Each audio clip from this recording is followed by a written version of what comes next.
Here, now you can see, in Manasiganga is one transcendental boat.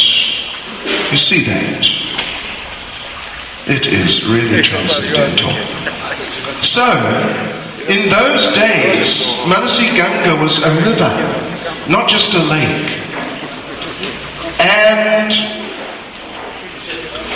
the gopis, one day the gopis were coming, walking, carrying pots of yogurt and ghee and so on and so forth on their heads.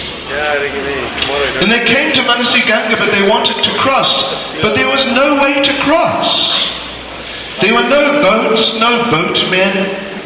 They looked around and looked around, and they saw this one broken down boat.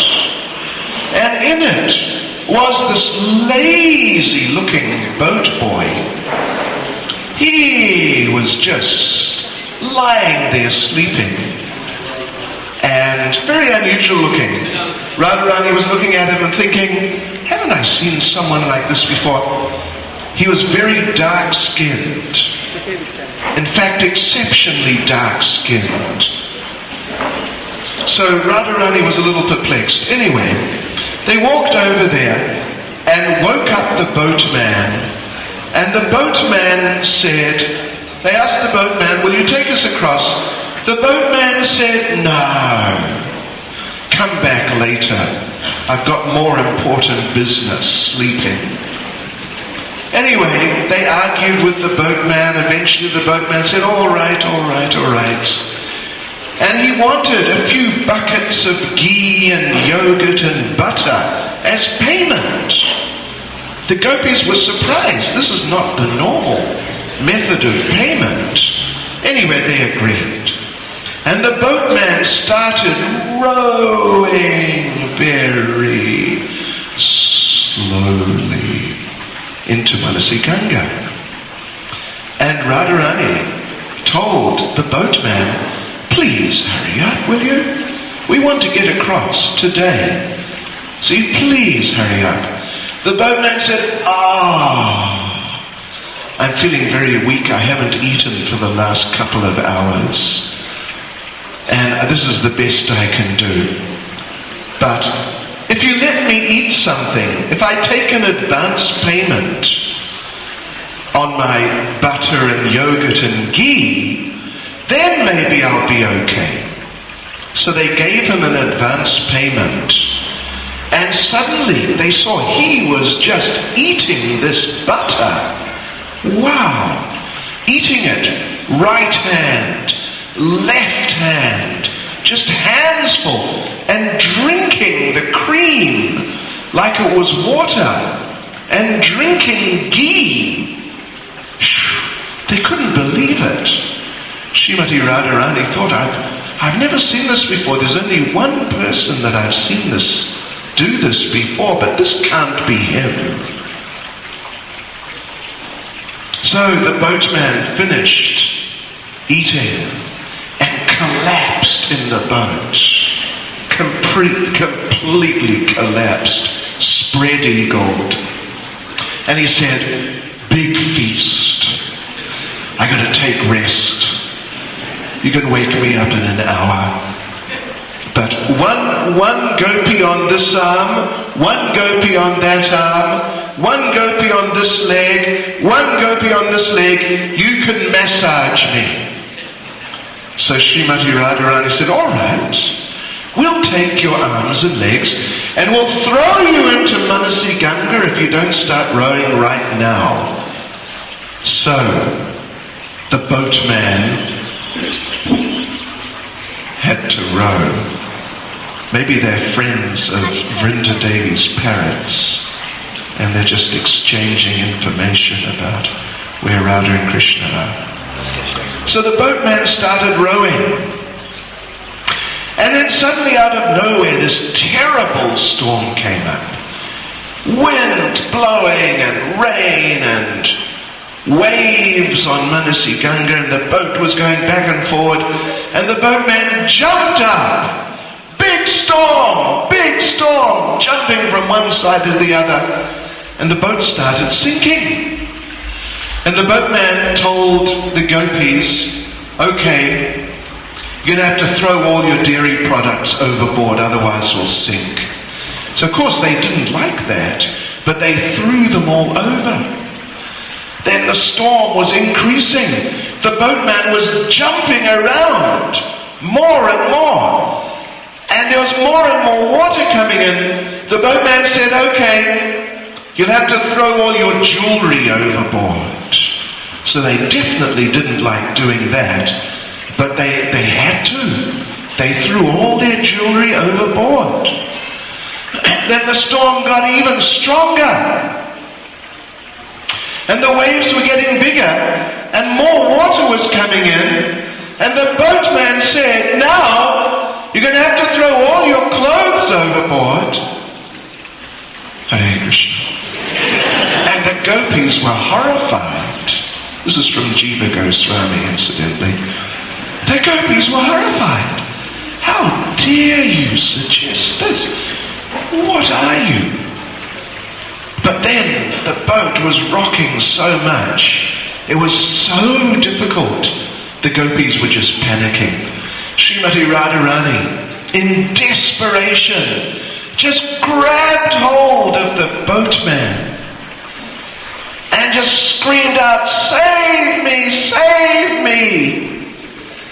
And then she felt under his chadar, here, like around the chest, she felt, as she was holding onto the boatman, she felt something like hard, like a tube, or something like that. So she lifted his chadar away, and she saw a flute. Would you believe it? A flute.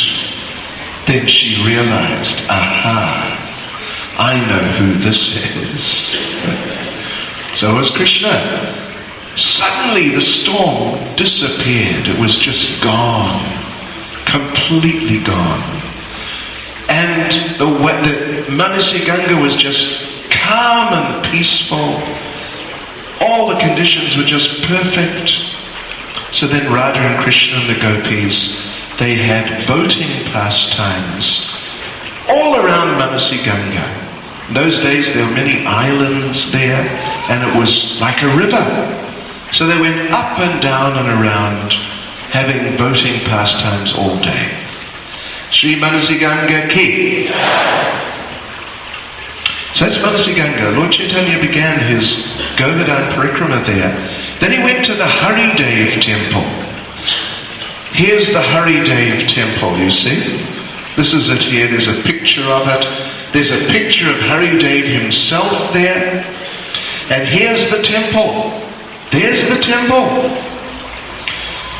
So, Haridev is the presiding deity of Western Vraj Mandala. And he's Krishna holding Govardhan Hill on the little finger of his left hand. And very beautiful deity. Very nice. So Lord Caitanya went there. And actually, Haridev, the original Haridev, is one of the original deities of Vrindavan. 5,000-year-old. This is the deity that Lord Caitanya saw. So, Haridev is famous that the gopis would come to meet Krishna here in this area.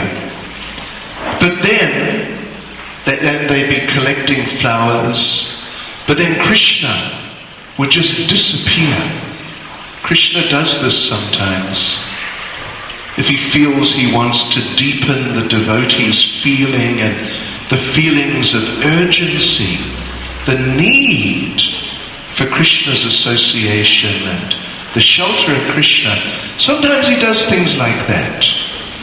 So Krishna, here where the Haridev temple is, sometimes Krishna would disappear, and then the gopis would be just thrown into an ocean of separation, and they'd call out, Haridev, Haridev. They'd pray to Krishna like this.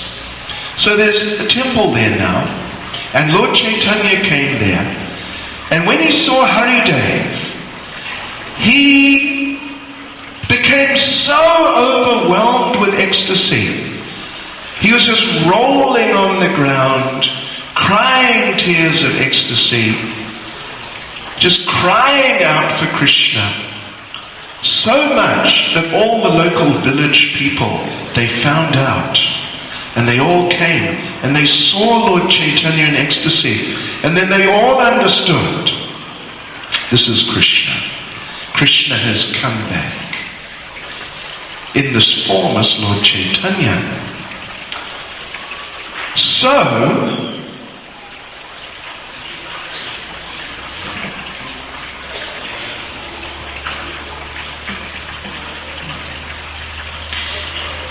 So when Lord Caitanya, this is described in Madhya Lila, when he visited Govardhan Hill, he started off at, as Maharaj said, he started off at Manasi Ganga, taking bath 3 times, offering respect to Haridev. Usually, we don't always start off at the Haridev Mandir. Sometimes we start off, at least previously, at other places, but traditionally, one starts at Haridev Mandir, and Haridev is in the middle. Govardhan Hill is shaped sort of like a peacock, and the 2 eyes of the peacock, at the top end, the north end, is Radha Kund and Syama Kund. So coming down here is the tail, and the tail is the bottom of Govardhan Hill, Rasastali, where Rasa Leela took place. So we're starting in the middle of Govardhan Hill. So Govardhan is a village. It's actually the biggest village. It's the fairly biggest village around Govardhan Hill. Believe it or not, there's even a mosque there. I would hear it every day. By Krishna's grace, somehow or other, I've got to live at Govardhan Hill for perhaps altogether 2 years over the past 10 or 15 years. So right next to, in the middle of the village, Govardhan Hill, in the middle of this village called Govardhan, there is Dankeli, or a little area where Krishna would have this tax pastime. So I think many of you may know it. I'll just describe it briefly. That Bhugarbi Muni was having a big yajna down here in the sweet rice. This is Govinda Kund. And by the way, this Govardhan Shila came from Govardhan Hill, because I remember taking him. So this little one on the right-hand side actually comes from here. So the gopis wanted to attend this Bhugari Muni's sacrifice, and they heard that anyone who visits this, anyone who brings yogurt or ghee, then any benediction they want is fulfilled, any desire they have is fulfilled. So they came from the north side, because Barshana is over there, sort of where that pillar is. So Barshana, they came walking from Barshana and Yavad. Yavad is that side. And they came walking down here. And Bhugarbi and Krishna got to hear from his parrots that the gopis were on their way, beautifully dressed, bringing yogurt, bringing ghee, bringing curd, etc. So they decided to lay a trap. So around about here, the middle of Govardhan Hill, Krishna and the cowhide boys organized a little,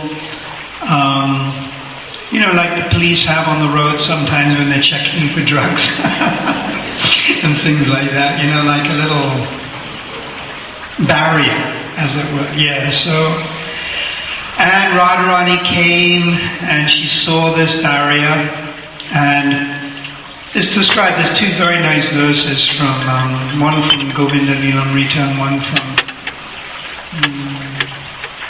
some other verse, where it's described, agitated by tears, Shrimati Radharani's eyes looked like the eastern horizon at sunset. Her lips began to move with jubilation. This is when she saw Krishna. And tears began to flow from her eyes. And due to a sweet relationship with Krishna, when her crying stopped, she looked even more beautiful. So Radharani from a distance saw Krishna began to exhibit different symptoms of ecstasy, which are all described by Rupa Goswami in Bhakti Samhita Sindhu. Krishna, he would play a game with Radharani, and he said, to come by here, you have to give me so much wealth. And then he went through an elaborate description. For the beauty of your eyes, you must give so many diamonds. For the beauty of your hair, you must give so many sapphires. For your beautiful nose, you have to give 1,000,000 emeralds. He described one by one. And he went over all the features of Radharani's transcendental body, demanding a different tax. So some or other, Radharani, she paid the tax. Or rather, was it Nandamukhi? Nandamukhi came and arbitrated. Nandamukhi is actually in a slightly different category. She's from Nandagram. And so she came and arbitrated. So in the end, Krishna, the gopis came by and carried on to Bhugabi Munis to Govinda Kund. And then coming right down here is the ISKCON Bhaktivedanta Ashram. So it looks like a chateau, looks a little like the Radhadesh Chateau in Belgium. And right next to it looks like I don't know what this is, a chef, 4x4. Definitely transcendental. Probably made in China. And everything's made in China now. And the residence of Bhaktivedanta Ashram, King Kong, in all his glory. So Bhaktivedanta Ashram was built. It's at Danagat. It's right next to, between Dangati and Dani Nivatana Kund, and it's on the side of the path where all the pilgrims go by. This was a palace built around about 1850, 1860 by one king, or rather a Maharaj. For many years it was vacant. It was being used as a school. Bats were living inside it. Some or other, the king of, it was some state in South India, decided to donate it to ISKCON. So Giriraj Swami actually was the one that negotiated. And the king was umming and ahhing, because many kings and people like this, they promise the world, but when it comes to it, they don't give anything. So he was no different. He was promising to give the building, but he wouldn't actually give it. So Giriraj Swami went to him, and the king promised, I'll give it to you, don't worry. It's a very beautiful building, 6 acres of land, 2-story, built of stone. It's 18 inches thick all the way around, built of solid stone. So the king again promised, I'll give it. So Maharaj noticed that the king had a picture of Nathji. That was his worshipful deity. So Giriraj Swami, being very intelligent, got the king to promise on the picture. So Giriraj Swami said, all right, if you promise, take the picture of Nathji and promise on that picture that you will give this building. So he caught the king. And the king actually did give it. And about 10 years ago, we got this property. It's in ISKCON's name. And Tamal Krishna Maharaj and Giriraj Swami helped fund renovating that building. And they spent a fair amount of money on renovating it. I spent many months, even years, living in that place. And it's very wonderful. It's really for more senior devotees to go and study and read and chant. And when our ISKCON parikrams go by, they always visit this place. So that's the Bhaktivedanta Ashram. So coming further down is Dani Nivatana Kund. Dani Nivatana Kund, unfortunately, there was one very rich man, Birla, who's one of the richest men in India. Somehow they have this crackpot idea of building a pipe that would go from where you bathe Govardhan the Govardhan shields all the way down to the Kund, so it would fill with milk. But it was a crazy idea, and in the end all the sewage went into Dhani-Nivartana Kund. So Tamo Krishna Maharaj actually took the emphasis on paying and having it completely cleaned out. So now it's been restored to its original beauty. So it's a small Kund, perhaps as big as the whole stage, twice as big as the whole stage area. And this is where the gopis and Krishna bathed after this Dhani-Nivartana Dankela pastime. So coming further down is Govinda Kund and Sankarashan Kund. So we'll ask Maharaj to speak on this. Maybe I could just mention also about Dhani-Nivartana Kund, about this Dan Leela which we were just hearing about, that Nandi Mukhi came and made a deal, and essentially the deal was that the next day at 11 o'clock in the morning they would all meet down by the Kund, down the road, and then the gopis would pay the tax. Because the gopis, Krishna was demanding so much the gopis couldn't pay right then, and Krishna wouldn't let them go. So no one was going to come out with anything. It was like a stalemate. So Nandi Mukhi came and made this arrangement that they would meet the next day at 11 o'clock in the morning and the gopis would pay. So Krishna and the cowherd boys thought this was very good. However, the gopis went there the next morning at 10 o'clock, 1 hour earlier, and hid behind the trees. Would you believe it? And there they were. And Krishna and the cowherd boys came along at 11 o'clock, very boisterous and laughing like, we taught those girls a lesson, ha ha ha, that sort of thing. Suddenly the gopis jumped out from behind the trees and tied Krishna and the cowherd boys to the trees by their seekers and started beating them. Bang, bang, bang, until the cowherd boys were just crying out for mercy. Please stop, we'll do anything. Just tell us what to do, we'll do it, but just stop, please. So Radharani then said, okay, we'll stop, but you must let us off that tax. So Krishna immediately said, yes, don't worry about the tax. Therefore it's called Dan-Nivartan Kund. Nivartan means nullified. Dan-Nivartan Kund. That Kund where the tax was nullified. Then starting back here near Haridev, near this Dan Gati, where the tax collecting pastime initially started, from there down to Govinda Kund, which is almost at the end, means it's like 4 or 5 kilometers or so. So this is the area where the Govardhan Puja actually took place. Yes. There was Nanda Maharaj and the cowherd men, and they were talking together how they're going to perform their annual Indra Yajna.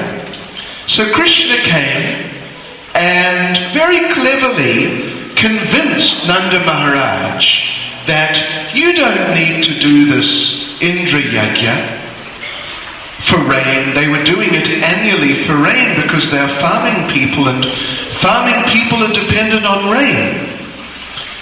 So they were doing this Indra Puja, but Krishna said, you don't really need to do that. After all, rain falls everywhere. Rain falls on the mountains. There's nobody living there. Nobody does any Indra Puja there. The rain falls on the sea. So you don't need to worship Indra for rain. And then he started preaching a philosophy, an illusory philosophy, called karma mimamsa. The basic idea there is your karma, everything depends on your karma. If you've got good karma, then you'll get good things. Or rather, God will give you good things because you've got good karma. If you've got bad karma, God will give you bad things. So, it's just a matter of your karma. And God, He cannot really do anything other than give you what you're due in terms of your karma. So, bad karma, He must give you bad things. It's not really up to Him, He just has to do it. But if you've got good karma, He has to give you good things. In other words, God becomes dependent on karma. Or in other words, karma is God, or like the ultimate factor. So, Krishna then advocated that we should see where the good karma and good things in our lives are coming from. Where is our fortune coming from? It's coming from the cows. So we should worship the cows. And the cows, they are sustained by Govardhan Hill. So we should worship Govardhan Hill and the cows.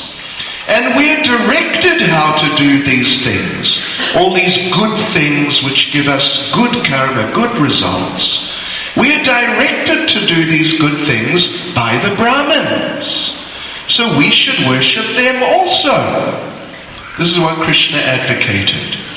Worship the cows, because our good fortune is coming from them. We look after the cows, we make lots of money from selling the milk and so on. But the cows are sustained by Govardhan Hill. So our good fortune is coming from Govardhan Hill. Our good karma is coming from Govardhan Hill. And then the Brahmins are telling us how to live nicely so that we get all this good fortune. So we should worship them. So Nanda Maharaj was convinced. And they stopped doing their traditional Indra Yajna. And then they did this Govardhan Puja. So, from Dangati to Govindakund, it's maybe 4 or 5 kilometers, something like that, and extending out for 1 kilometer from the hill coming out. They piled up all these food offerings. The most amazing arrangement. Even now, today, this very day, in Mathura, in 1 or 2 of the temples, particularly there's one temple called the Dwarkadish temple, on this day, the Annakut day, they offer minimum 3,000 different preparations. So here they had 5 kilometers by 1 kilometer, means 5 square kilometers of foodstuffs. Many, many, many, many different types. Thousands. Like, what's the South African favorite? Many types of beans. It would be a South African heaven.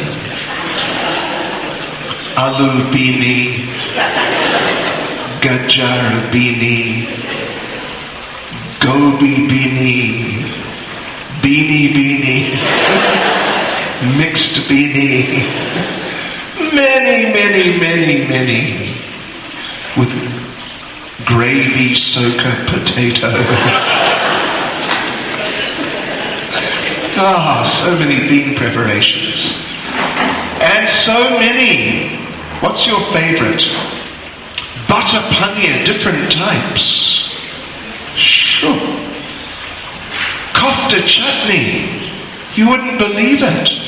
Many different types of koftas. There are many different types of cauliflower preparations. And peas, and potatoes, and brinjal, and bindi, and karela, and so many different types of herbs. Wow, incredible! And that was just the vegetables.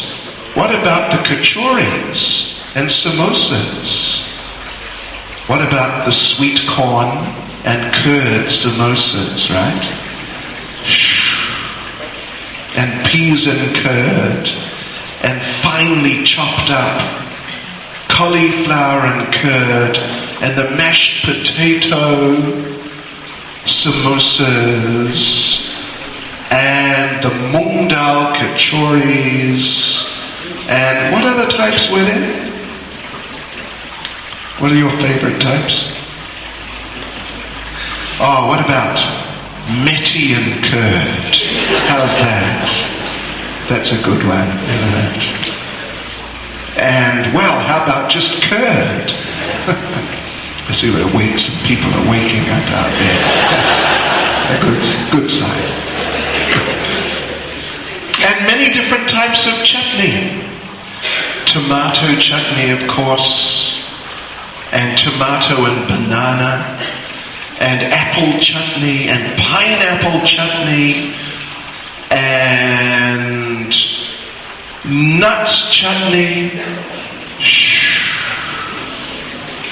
Wow. And anyway, I don't want to cause anyone distress. It was really like that. And many different types of pakoras. Oh, and don't forget the Italian style samosas, the big ones, with the curd and the olives. Don't forget them. So they were all there with matching chutneys. Then many different types of rice, not parboiled, no Aunt Caroline's, but good rice, proper rice, beautifully cooked in so many ways, dripping with ghee, and many different types of dals. Anyway, and what about the sweets? Here I see we have ras malai, kunds. So they had lots of ras malai. Rasgulla. What's your favorite sweet? Lots, she doesn't even know. She just likes them all. What's your favorite sweet? Lots of laddu. Oh, and lagdu. And rubbery. Oh, do you know about rubbery? You ever get rubbery here? And Simply Wonderfuls, different types of Simply Wonderfuls, with sultanas, with raisins, with nuts, carob sweets. It was really amazing. And kheer, oceans of kheer. When you go to Govardhan Hill, you'll see along the side, the surface is undulating, rolling, and there are little sort of pockets, little lower areas. There were just lakes of kheer there. Lakes. You could just dive in and just drown in the kheer at the lotus feet of Govardhan Hill. So all this was going on, this incredible food arrangement. Then Krishna manifested a gigantic form, separate form. He was still standing down the bottom. He manifested a gigantic form on top of Govardhan Hill and declared, I am Govardhan Hill. So then Krishna accepted all the offerings. Krishna ate everything on top of Govardhan Hill, that form of Krishna. In 1 second, it was gone. 1 second. Then Krishna on top of Govardhan Hill started crying out, Aniyor, Aniyor, Aniyor.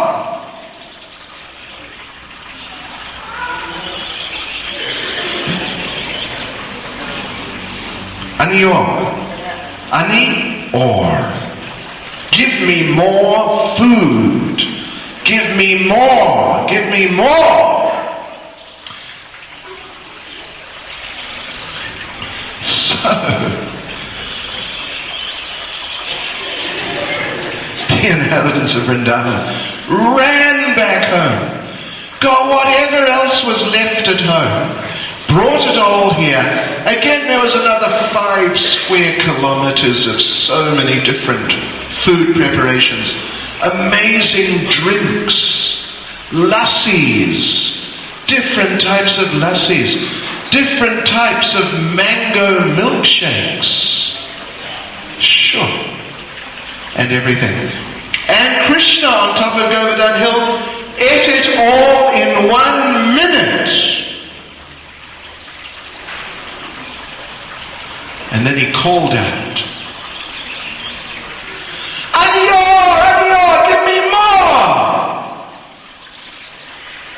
And Nanda Maharaj, he was now in great anxiety that we were going to do the Indra Puja, but he convinced us not to, so that, we can't do that anymore, so that's a complete failure. Now we did this, we tried to do this Govardhan Puja, but Govardhan is not happy, so the Govardhan Puja is a failure, so we are complete failures, we've had it. We're finished. So then Lord Balaram took 1 tulsi leaf, climbed up Govardhan Hill,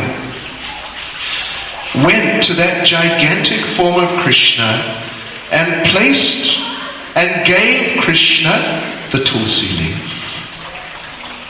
And Krishna ate that tulsi leaf, and he was completely satisfied. No more Aniyor.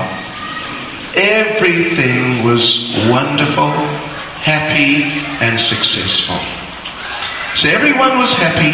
Then all the inhabitants of Vrindavan, they all did Govardhan Parikrama, taking the cows and bulls in front of them. They went around, and they were very ecstatic, very blissful.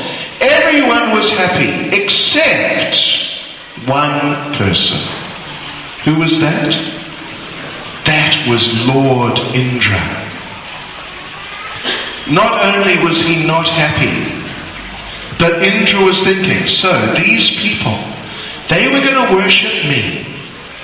But this Krishna, this little boy, over-talkative little boy, convinced them to worship a hill and to worship cows. What is this? This is ridiculous. So Lord Indra got so angry. They didn't worship me. He decided they must die. This is called being a little puffed up. Little puffed up. That you think you're great, you think people should worship you. If they don't worship you, then you think that they're very bad. It's terrible. So what a horrible consciousness. It's inconceivable, actually. So he became so angry. He sent the storm, the Samvartika clouds, the storm which he sends at the end of the universe to devastate the whole universe. The whole universe it can destroy. He sent it just to Vrajmandala. That small area, it's only 160 square miles. 15 by 15 miles. It's not big. But he sent this storm, and it was incredible. Pillars of water falling. Hailstones as big as elephants. How would you like it if one of them landed on your head? It would be a problem, wouldn't it? I was in Lithuania recently, and I asked, one child was asking me if I'd ever seen an elephant. I said, sure. South Africa, we have lots of elephants. Would you like me to bring one the next time I come? So the little girl, she became thoughtful. She said, no, it won't fit in our car. So the hailstones were falling. They were as big as elephants. And all the inhabitants of Vrindavan, they were so distressed. And they took shelter of Krishna, just crying out, Krishna, help, help. And Krishna immediately lifted Govardhan hill. They all came underneath. They were all protected. Because in fact, there in that part of the Bhagavatam, Krishna says, this is my vow. I have vowed to protect my devotees. Therefore we should all be devotees. Because Krishna has taken this vow. It's stated there openly in the Bhagavatam that I will protect my devotees. So he lifted Govardhan hill, they all came under, they were all protected. The Sudarshan Chakra manifested with great heat. And as soon as the rain would come near the ground, it would just evaporate due to the power of the Sudarshan Chakra. So when Indra came along a week later, he was expecting to see total devastation and just dead bodies and smashed everything. He came and he saw it looked just like normal. This was after the storm and after Krishna put the hill down. Everything looked very beautiful. Green and beautiful trees, and the people were very happy, and all the buildings and houses were still there, and the cows were very happy. He couldn't understand it. Of course, you know what happened? Well, many things happened under the hill. In fact, it's a bit of a long story, really, but under the hill, there was the devotees were in an interesting type of consciousness. They're seeing Krishna holding this hill. It's about 23 kilometers around. And you don't normally see someone, do you, holding a hill which is 23 kilometers around on one finger, or even two fingers. This is something you don't normally see.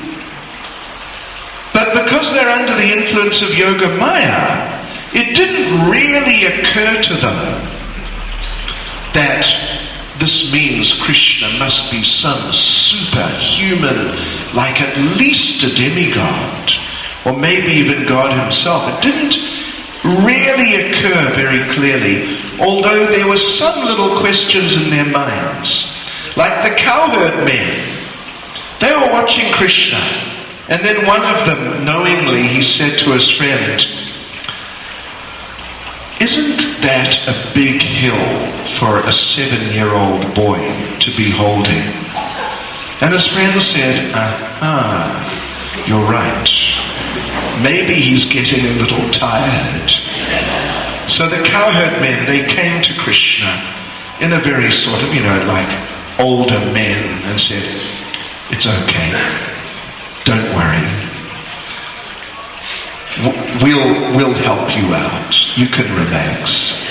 So they took their sticks for, guiding the cows and so on, and put their sticks up under the bottom of the hill. And then they told Krishna, okay, you can relax now. We've got the hill, and we're big men, so we can handle it. So Krishna said, oh, really? You can handle it, can you? You sure? So then Krishna said, okay, I'll relax a bit then. So he did. And he let the weight of the hill shift to their side. So there they are, holding the hill. Suddenly the hill is coming down. And they're trying to hold the hill, but it's coming down, and then it's coming onto their heads. So then they called out, Krishna, help! And Krishna held the hill up again. So this happened. Then Madhumangal, he heard this discussion going on. And he said to them, yes, you know, it must be a little difficult for Krishna. After all, he's only 7 years old, or 8 or whatever it is, to hold this 23-kilometer around hill on the little finger of his left hand. So, I'm going to help him. I'm going to chant some mantras, special Shakti-giving mantras. So he chanted some powerful mantras. And then he told the cowherd men, okay, don't worry, he's all right now. I chanted my mantras. Then some of the older ladies, they went to Krishna, they were looking at Krishna. Are you feeling a little tired? Then they said, no problem, we'll help. So they massaged his arm and his finger. Yes, they massaged his finger and his wrist. And so afterwards, when Krishna put the hill down, everything was over. Everyone was saying, wow, wasn't Krishna great? Didn't he do great? He held that hill up for 7 days. That's amazing. Gee whiz. And the old men said, yes. I mean the older men. He did well. He did very nicely. Very, very good. Actually, it was mainly us holding it. But he did very well. He did very nicely. And Madhumangal said, wait a minute. It was me with my mantras.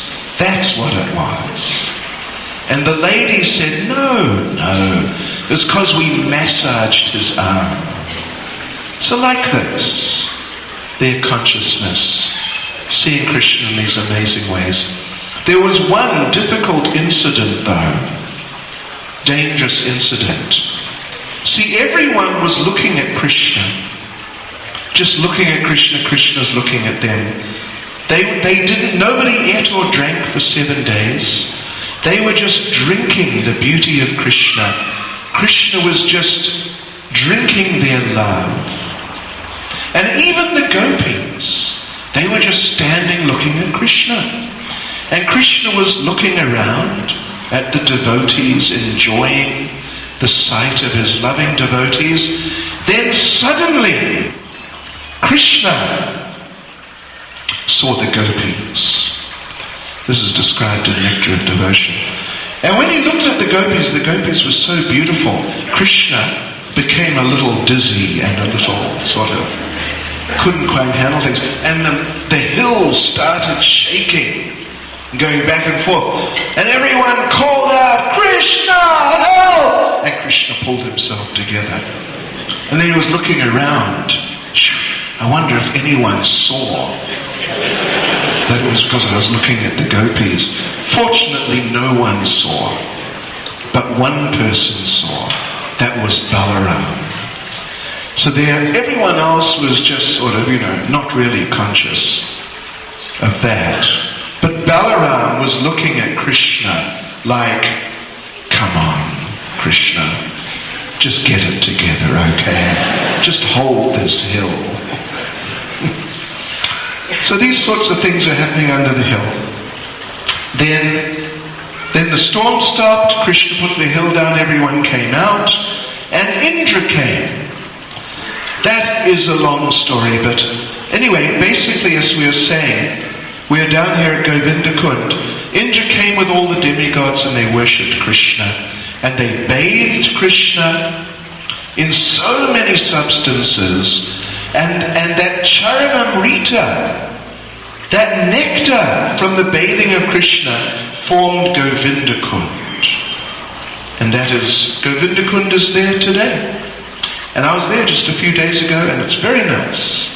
Very, very nice. Let's just go a little further down. Now we've come to the end here. Here at the end, this is Punchari or Puchari, which means the tail of the peacock.